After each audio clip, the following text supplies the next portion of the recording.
call the meeting to order for Monday, October the 28th, 2019. Approval of the agenda, that the October 28th, 2019 regular meeting agenda be adopted as presented. Moved and second. All those in favor? Carried. Adoption of the minutes of the regular meeting of council, October the 15th. The minutes of the regular council meeting held October 15th, 2019 be adopted as presented. Moved. Second. Any errors or omissions? Hearing none. All those in favor? Yep, it is. Carried. Delegations. We have two delegations tonight. The first one being from Advantage Hope. So I'd like to ask Ms. Jones to come forward and do your presentation, please. Welcome to council. Thank you for having me. So tonight I'm here to present to you our quarterly report for the third quarter. I'm going to share a couple of highlights from each month of July, August, and September, and then followed by an overly quarterly visitor center stats, and then we have a few exciting highlights to announce from the fourth quarter. So first of all, in July, the Board of Advantage Hope and the District of Hope met for a communications workshop to create a communications policy between the board and the member. The Board of Advantage Hope has recently reviewed and revised the entire Hope and business development policies and procedures and felt that communications policy at all levels to encourage more effective form of communication and transparency was needed. The board would like me to express how much they appreciated the engagement that was received by Mayor Rob, council, and district staff during that process.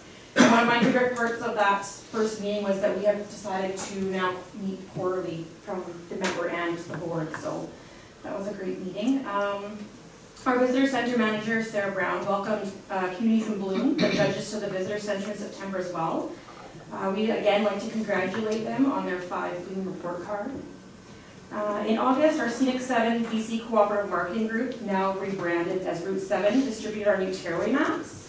We brought a flat of them for upstairs for you, for visitors that come through. So this is in collaboration with Tourism Coquitlam, Maple Ridge, Mission, Agassiz, Kent, Harrison Hot Springs, and Hope. Our Visitor Center staff are loving these because this is a great way to show how to get to the BC ferry terminals, which is a frequently asked question in the Visitor Center. So I'll leave these here for you. So we had a great opportunity to work with the Ride to Conquer Cancer. This is the first time that they hosted the finish line in Hope. We saw a great response from participants. I took the opportunity to walk through and thank those who participated, and I found a lot of great feedback. One lady sat there at the rec center after, and she just looked up the mountains and said to me, "I cannot believe that I can see every branch of every tree of that mountain. It's so beautiful here." Another couple, they had planned on going to Princeton for 2 weeks to camp the next 2 weeks later. And they said that we think that we might actually, now that we've been here, spend the first week at Hope and carry on to Princeton. And they actually did. They came to the Visitor Center and thanked us for hosting, and they switched half their trip to Hope. Another gentleman that I spoke to said the best thing that we ever did was welcome the cyclers to go through town and take everyone off of Hope Princeton, because they realized how much beauty there was within the town boundaries, so that was good as well. I got to start September off by working with Peter Mansbridge and the CDC team, which was a very fun group of individuals to work with. They were looking for 4 locations in BC to discreetly visit and interview rural residents for the upcoming documentary, The Way You See It. Not only did they include Hope in the documentary, but as Councillor Medlock mentioned, he was the keynote speaker at UBCM and shared a little bit of a glimpse of his visit to Hope with all in attendance. And in addition to that, I had contacted Lynn Burgess from CDC, who had been working with leading up to Peter's visit, to inquire if we could get a preview of the documentary of some kind to share on social media. And lo and behold, I received a message in my inbox from Peter Mansbridge himself with a special message to Hope personally from him. So now, when you Google Peter Mansbridge, The Way You See It, the second listing on the first page of Google is Hope BC in that video. So we've got some great exposure from that, and we're really glad that we asked for that little piece of video. I attended my second provincial nominee program workshop in Penticton. This is where the rural communities who are supporting the pilot program meet and receive feedback on how the pilot's going. Some of the changes that have been made and opportunities for those who are working with applicants. Some communities are struggling with the pilot program with high capacity requests. So this is a great opportunity for us to meet and talk about who's doing what in what community and what's working and what's not. We launched our new Hope Cascades and Canyons HopeBC.ca website. This was a very exciting milestone to reach. We'd like to thank Connect Media and Infamous Technology for their hard work and attention to detail on our website. We've now produced a very user-friendly, attractive tool. Not only a great way to share our region, but we'd really like to encourage local residents to use our website as their resource as well. If you don't mind, can you just scroll down to the bottom of the page for me, please? You'll find located at the bottom of the page, Drive BC, weather conditions, avalanche safety, there you go, your conditions. And we will eventually add, we're working with Hope Mount Center for Outdoor Learning. We're also going to have trail reports. So we encourage not just visitors to use our website, but locals as well. And this is also a great way for local businesses who are interacting with visitors in our area. We hear a lot of times that, someone will stop at City One Foods and ask how the road conditions are. So now we have an opportunity for our local businesses to say, visit hopebc.ca, and all of your conditions will be right at your fingertips, and who knows, maybe they'll find something else they want to do while they're searching your website. Finally, we have 2 new partnerships that we started in the summer this year, which is with Hope Brigade Days and the Popka Motor Park. So that's something we're looking forward to doing with them through our cooperative marketing in 2020. And then we have Visitor Center stats. So the Visitor Center was open for a total of 736 hours in Q3 of 2019. During this time, the Visitor Center greeted a total of 27,700 people.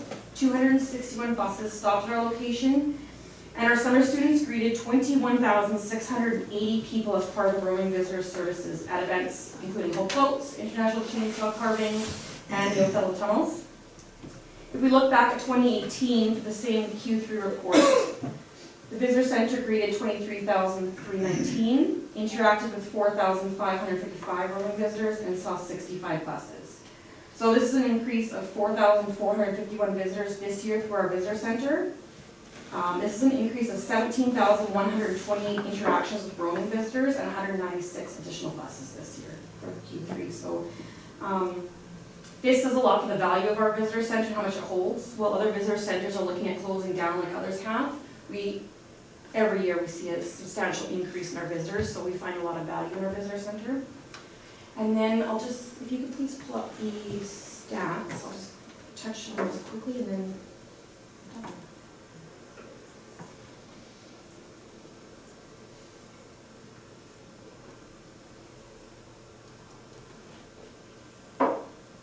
Perfect, thank you.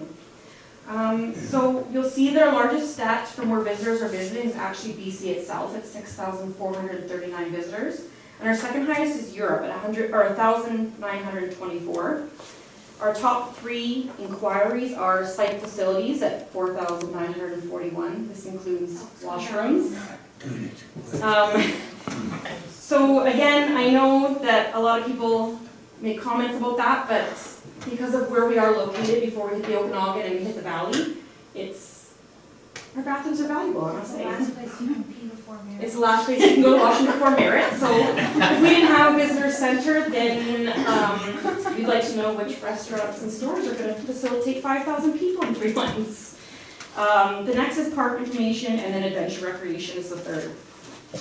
Community-specific inquiries, number 1 is Othello Tunnels, number 2, of course, Rambo, and the third is route and highway information.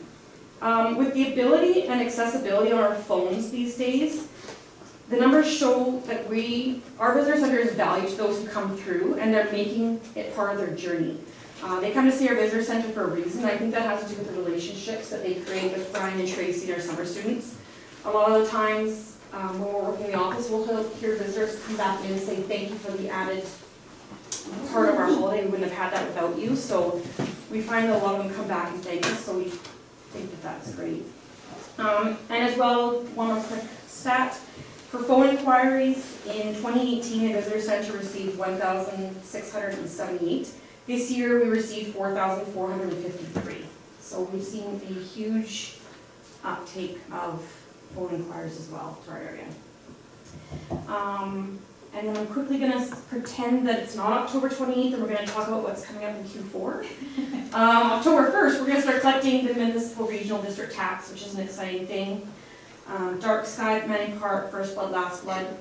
And we would also like to share with you that by the end of this week, the Ride to Conquer Cancer chainsaw carving will be placed in its permanent location here in Hope, which will be in front of the Hope Library.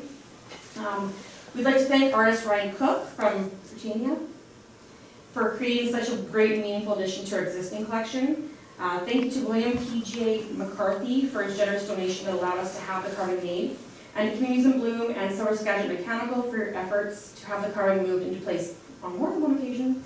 And the Ride to Conquer Cancer will be coming out to do a presentation, and thank Hope for their inclusion in hosting the finish line and building our relationship moving forward. So we will announce the date when we receive that from them. That's it. Thank you, three. Thank you, Shannon. You've had a very busy quarter. Yeah. It's good to see those numbers so high at the visitor center. Yes. And I did had a good conversation with the manager destination BC. Her name escapes me at the moment. At the McKinney function there. Oh yes, yes, yeah. And she was, she was very complimentary about what's happening there, the number of visitors, and how you deal with all the people who are coming through.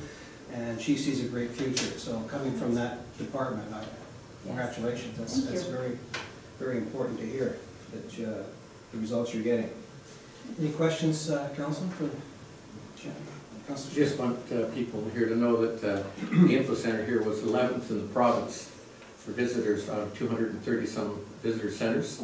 That's pretty amazing for stats. So, and the biggest part too is we have great people here, but also it's location. So when they come through the door, they're looked after. So, you know, I know other ones they're talking about shrinking and everything else, thing like this, but when you're 11th out of that number, we're doing something right, and they're coming here, and they're going to continue to come here. So thank you for that. We have a great team in place. Thank you. Thanks. Our next delegation is Catherine Lee, the Director of Clinical Operations at Fraser Health. Catherine, nice to see you. Thank you, Your Honor, and councillors and staff. Thank you for letting me come and make a presentation to you tonight. It's always an honor. And what I'd like to speak about tonight is an opportunity that we became aware of fairly recently. Initiative of the Community Action Initiative in partnership with the Ministry of Health, Mental Health and Addictions and the Overdose Emergency Response Center. These organizations are funding a grant called the Community Wellness and Harm Reduction Grant. The purpose of the grant is to support municipalities and regional districts in developing partnerships to provide focused, action-oriented harm reduction projects or initiatives tailored to local needs that address substance-related harms and increase community wellness. Funding through this grant ranges from $1,500 to $50,000, and that's determined by the identified needs and size of the municipality or regional district, with projects to be completed and funding spent by December 2020. The challenge with the grant application is it closes November 1st, which, as we know, is coming up fairly quickly. So the opportunity before us is to create a partnership with the District of Hope, Fraser Health, the Chilliwack Division of Family Practice, which covers our physicians and nurse practitioners here in Hope, and the Fraser Health Rural Addictions Network to engage and educate municipal staff and council, health professionals and paraprofessionals on harm reduction, trauma-informed practice, and Indigenous cultural safety and humility.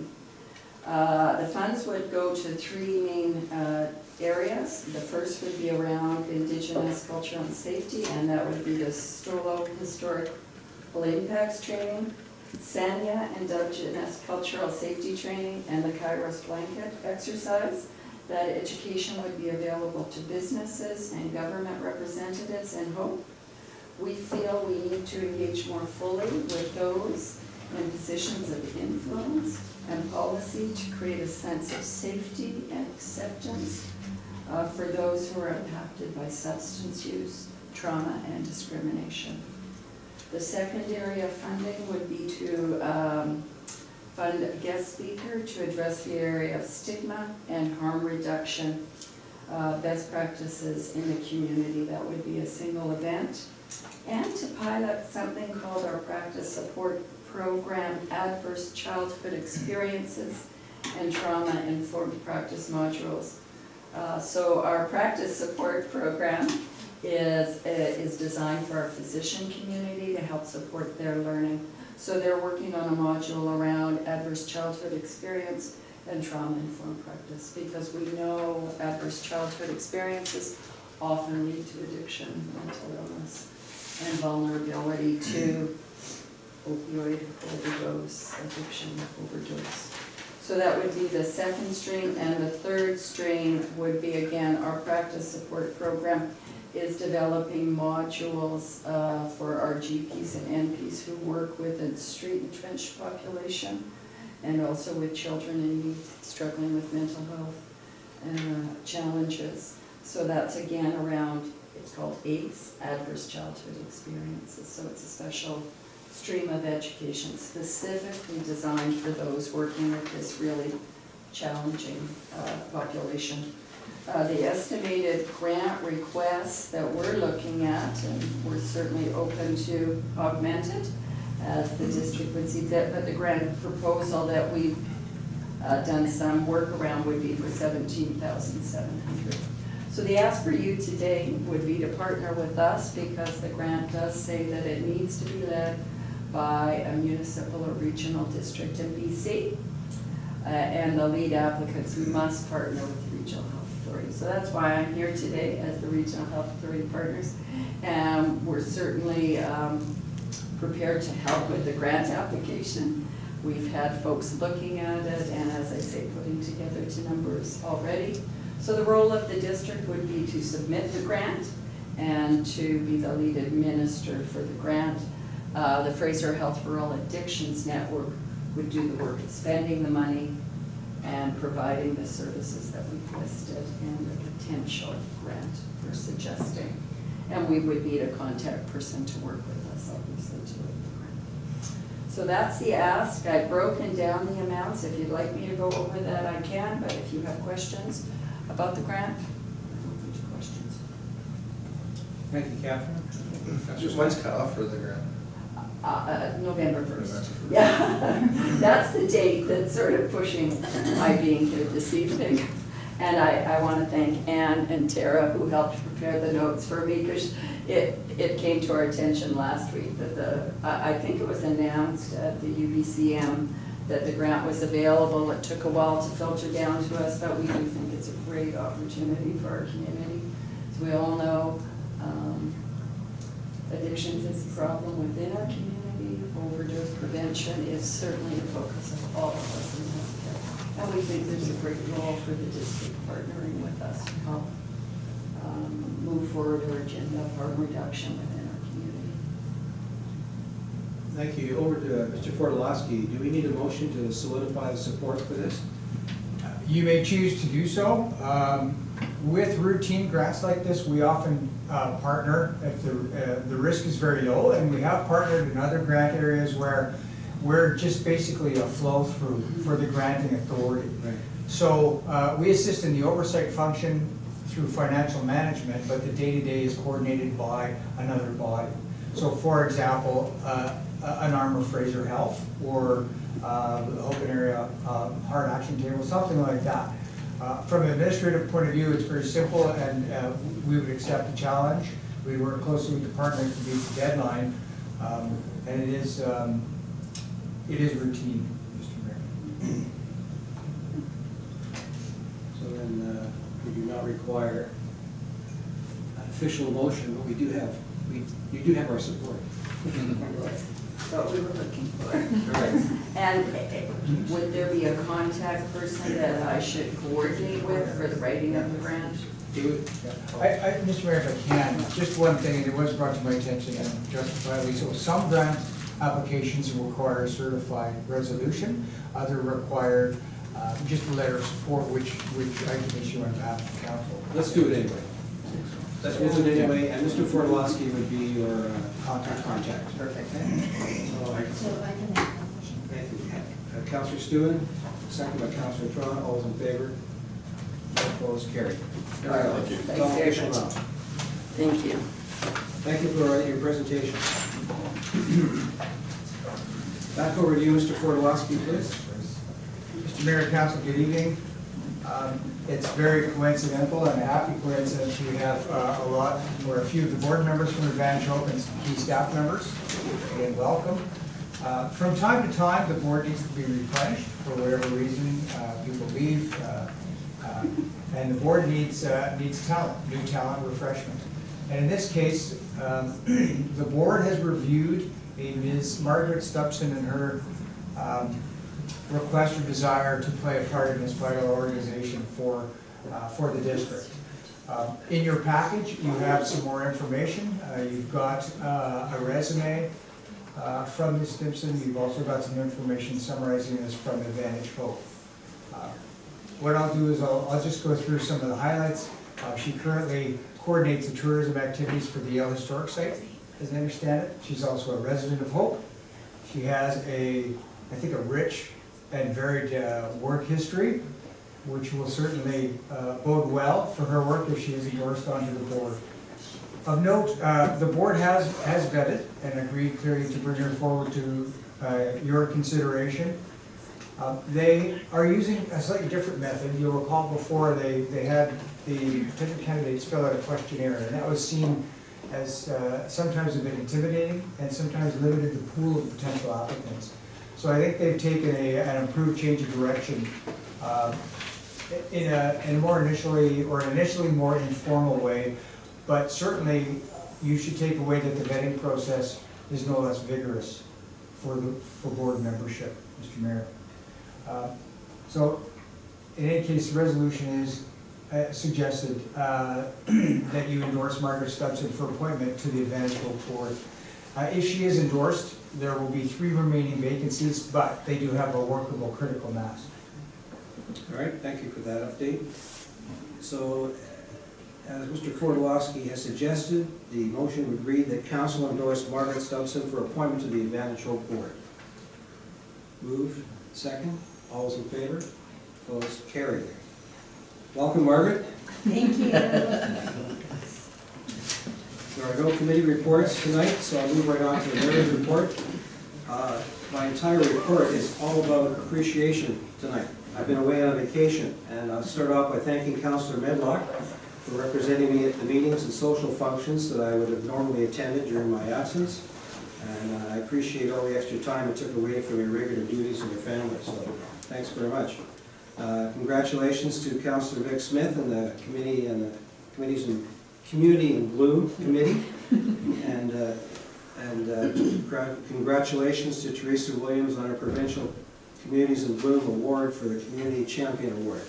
Well deserved. Yes. Yeah, I watched the previous meeting so I could get caught up, and she was a little excited. Oh, yeah. That's very good.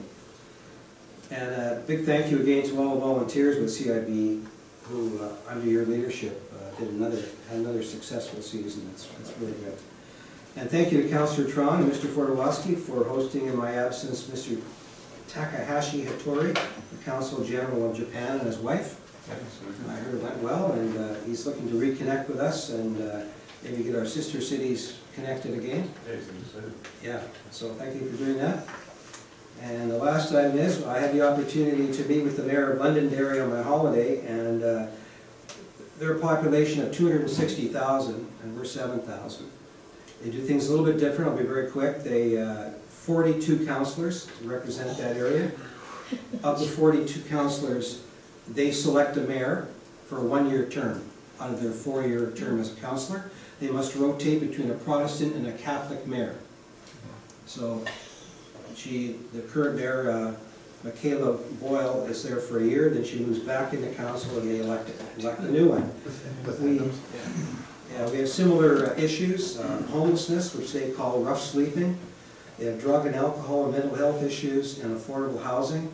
And the other main thing for them, which I found interesting that they know little about, is Brexit. It's going to cause, potentially, the European Union wants a hard border between the north and the south of Ireland again. So that's what they're worried about, that would move forward. They're not happy about that.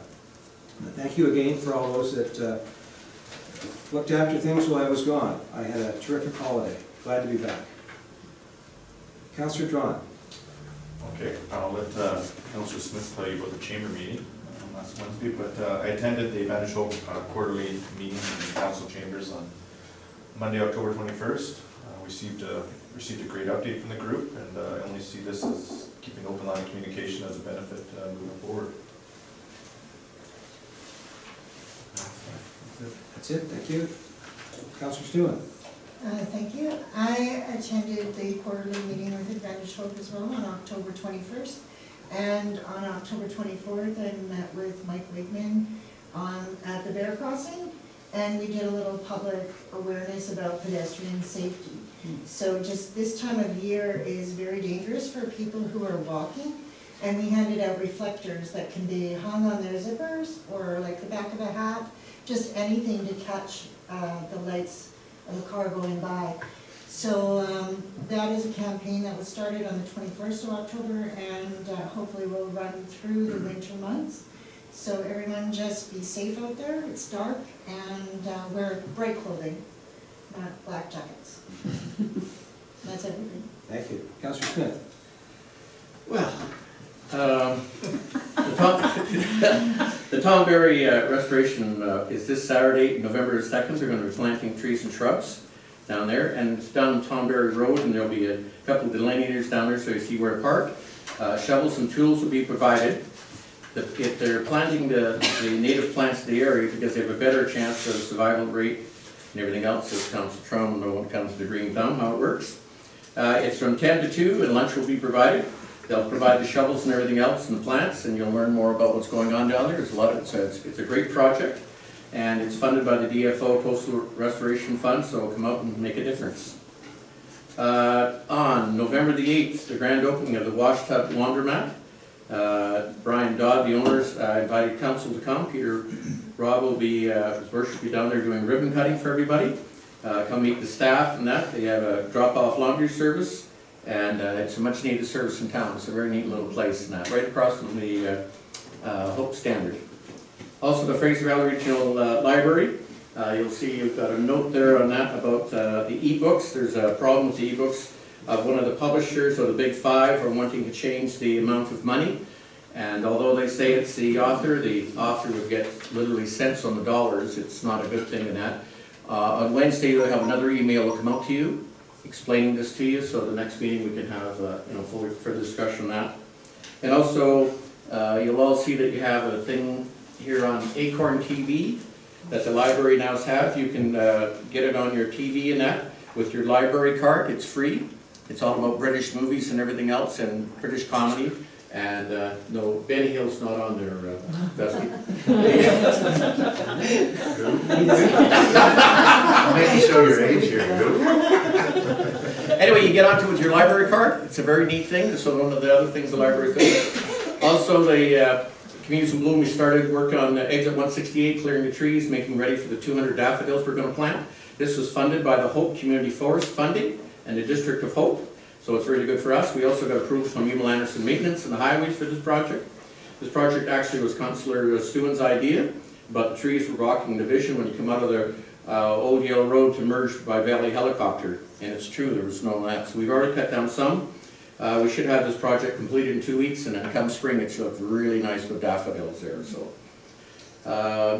also mark down on your calendar November 30th, Saturday, for the Hope Holiday Fest. Local business will be open until 9. It's a family event with the lighting ceremonies at 5 o'clock at District Hall. Councillor Tron and myself are very proud that the Chamber of Commerce played a major part in upgrading the lights in the town here, and I know his worship's been very much in approval of this too. The mayor and council are invited, another business group, for the lighting ceremony. It'll be in front of City Hall here. It should be an excellent time. I also did a walk with me, showing the problems of lost, different problems in the community. Our problem for our group was lost ID, and unfortunately she was born in Ontario, which really sucks when you want to find information on it. So we were all, it was very interesting though. We have a lot of great services in town, more than I realized, but it can be a really trying person for a person when getting in the situation. And also, unfortunately, the systems work now that there's so much writing and everything else. Well, sometimes people just throw up their hands and walk out, which really makes it hard for the guy to help you, but it is a tough time for people like that. And I was at the Vantage Hope meeting, which was great too. Thank you. Thank you, Councillor Smith. Before I move on to Councillor Miller, I forgot 2 items though. The health fairs this weekend. Oh, yes. 10 o'clock. I saw Ann, oh, she's still there? Yeah. No eye contact, but yeah, the health fair. Also, the hospital auxiliary auction is also Saturday night at Legion at 7 o'clock. So 2 good events to add to your list for Saturday. Councillor Medlock. Thank you. So it's already been reported the Advantage Hope meeting was October 21st, so that was a regular Advantage Hope meeting as well, with council invited to have the quarterly meeting, and I thought that was good. There was a lot of good information shared there. We talked about this third quarter report that we just received, as well as the plans of the organization to move forward into a new contract in the coming months, because the current contract expires at the end of this year. So the crew down there is very busy on that, and I know they're involved in meetings and moving forward. And then just this weekend on Saturday, the Hope Lions Club, Hope Motorsports Group did Pumpkin Smash Demolition Derby and 4x4 races, and sort of the last derby of the year, so it was really good. And then the Lions Club was there with their food booth, and then the 2 organizations partnered together and did a big fireworks show at the end of the night, and that was pretty cool. So it's the first time trying that, and I think it went over pretty good. And that's all. Thank you. Councillor Smith. Yeah, as well, the Advantage Hope meeting on October 21st, Scott and Shannon and everybody else has already touched on all that. And then Peter stole my thunder on the hospital auxiliary silent auction on November 2nd. Because he cut it in the middle. It's good to repeat. Yeah, I think this is a huge one. $7 for you to get in at the door. Yeah, 7 p.m. it starts at the Legion. So I think it's a good thing. These women, mostly women, put together an amazing show, and they get a lot of money donated to them from the community. Like, when people say small towns they don't give, well, that's a prime example that they do. I think they get around $20,000 every year out of the donations and stuff like that. So I think it's a good thing that needs to be attended to. So I will be attending, and that's all I have to report. Bid auction. Yeah, bid auction. Bid high and bid auction. Yeah. Go above the asking price. And how do you spell Dusty again? I'll put that. Yeah, you can try it. Okay. All right, thank you, Councillor. Moving on to permits and bylaws. Ms. Bellingham, can you carry this? No, it's Joe. All right. And Mr. Mayor, Council, so what we have before you tonight proposed is to read an amendment to the fees and charges bylaw for a second and third reading. 2 subject areas. First is the cemetery subject area, and the second is waste. And what I'll do is I'll pass this off to my colleague, Mr. Kevin Dickin, who can describe and summarize the proposed amendments, the charges and fees, and then clearly you can ask him for detailed information on it. Your Worship, Council, as directed, we did bring the schedules of the fees and charges bylaw back to you with some amendments. The initial schedule, Schedule H, cemetery fees, it came to our attention that one of our fees did not meet the Cemeteries Act, which has, the care fund has to be at minimum 25% of the internment fee. So you'll see an adjustment to the cremated remains care fund up from 135 to 150, and that's to meet the legislative requirement. And that's the only adjustment on the cemetery schedule. The second is Schedule L, solid waste collection and disposal fees. Council had a few concerns from the last time it was brought forward. You'll notice that there is an increase to the residential rate, annual rate, up from $267.75 to $322. That's to cover the new costs of the contract. And Council is reminded that this rate has not been increased in 6 years. The only other adjustment made was to the transfer station schedule. Council was concerned about the elimination of the sorted refuse, $150 per 1,000 kilogram category, so we've left that in. So folks that go to the transfer station that do sort their refuse and are prepared to put their refuse in their respective bins will pay the lower rate. For those that have commingled loads of unsorted refuse, they'll be paying a $175 rate. Council also had a question about why roll-offs would be included in the in the bylaw. So we've run into this in the past where the largest front end bin for commercial business is 6 yard for regular collection. Some businesses felt that that was not large enough, and they wanted to be able to utilize a roll-off bin for their regular collection. So we had no means of charging them back in the day, so they had to make a direct arrangement with the service provider.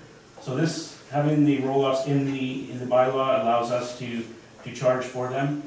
This is not to say that folks that are doing demolition or renovations in town have to use the municipal contractor. They can use any contractor they like, but if a business requires a roll-off for their regular collection, they will have to go through Valley Waste. And that's the reason for having it in the bylaw. We've also changed the date for when these new fees will be become in effect from October to December 1st. So we're going to align the residential and the commercial together for January 1st. Yes, the commercial, we want to move that December to January 1st, just because administratively it's too hard to change the fee in the middle of a quarter. The time to do it would be so expensive for staff. So we'll line them all up for January 1st. All right, thank you.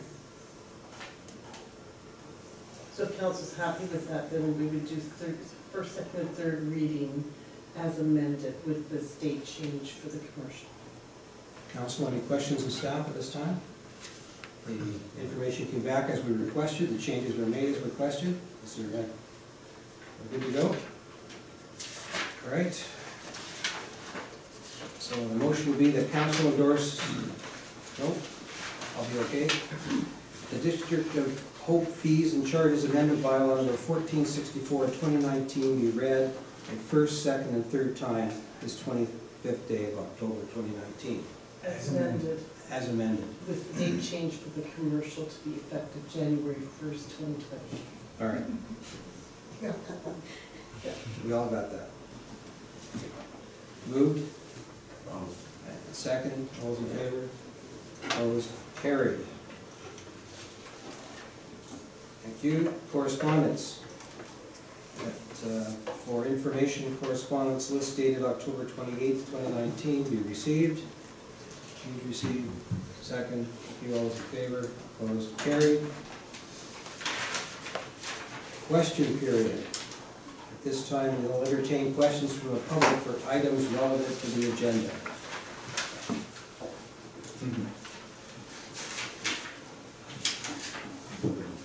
Nobody. Nope, I have one, sorry. When was the last time when was the first, I guess the first time or the last time, that you discussed the bylaw, the bylaw amendments? So we didn't have that meeting. That one on the website. It was through a committee of the whole meeting. It was, yeah, it was in September. If not? Okay, thank you. We could give you that information if you give your contact. Sure. We'll get that to you. Okay, our next meeting is Tuesday, November the 12th, right here at 7 p.m. We do have a committee of the whole meeting on November the 4th discussing cannabis. Don't miss it. Don't forget. Don't forget. Motion to adjourn. That's usually quicker than that. Moving second, all those in favor, opposed, carried. Boy, you guys got an easy night.